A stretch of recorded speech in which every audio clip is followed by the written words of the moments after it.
रिंकी और रोहन माँ को गोवर्धन बनाते हुए बहुत गौर से देख रहे थे। अचानक रिंकी ने पूछा, माँ, हम गोवर्धन पर्वत की पूजा क्यों करते हैं? माँ ने विस्तार से समझाया, बहुत समय पहले की बात है। वृंदावन के लोग हर साल देवता इंद्र की पूजा करते थे ताकि वो खूब बारिश करें और खेतों में फसल उगे।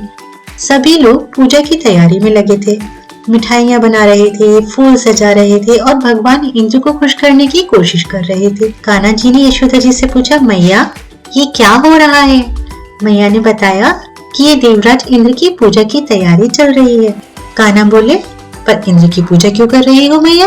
अरे ऐसा नहीं कहते कान्हा, देवराज का क्रोध बड़ा भयानक होता है। मैया, हम भयानक की पूजा क्यों करते हैं? क्रोध करना तो अच्छी बात नहीं है। ये कैसा देवता है कि पूजा न करो तो क्रोधित हो जाता है? कान्हा बोले, अब से ये पूजा नहीं होगी मैया, जो पूजने योग्य है उसी की पूजा होनी चाहिए। नंद बाबा के चेहरे पर मुस्कान थी। वो पूछ बैठे, तुम ही बता दो कि पूजा योग्य कौन है लल्ला?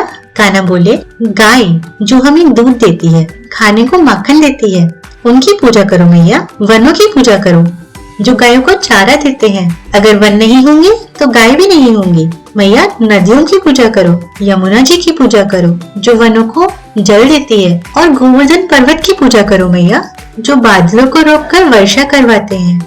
इन्हें पूजो मैया, ये सब पूजने योग्य हैं। इंद्र के क्रोध से मत डरो मैया, क्योंकि जो पूजने योग्य होता है वो क्रोध नहीं करता। सभी ब्रजवासियों को कृष्ण की बातें समझ में आ रही थी। उन्होंने उसी साल भगवान इंद्र की बजाय गोवर्धन पर्वत की पूजा करने का निर्णय लिया। सभी ने तरह तरह के पकवान बनाए, पूरी, कचौड़ी, मिठाई, और उन्हें पर्वत को अर्पित किया। लेकिन जब ये सब इंद्रदेव को पता चला कि उनकी कोई पूजा नहीं कर रहा है तो वो क्रोधित हो गए। उन्होंने अपने बादलों को कहा, जाओ वृंदावन में इतनी बारिश करो कि सब कुछ डूब जाए।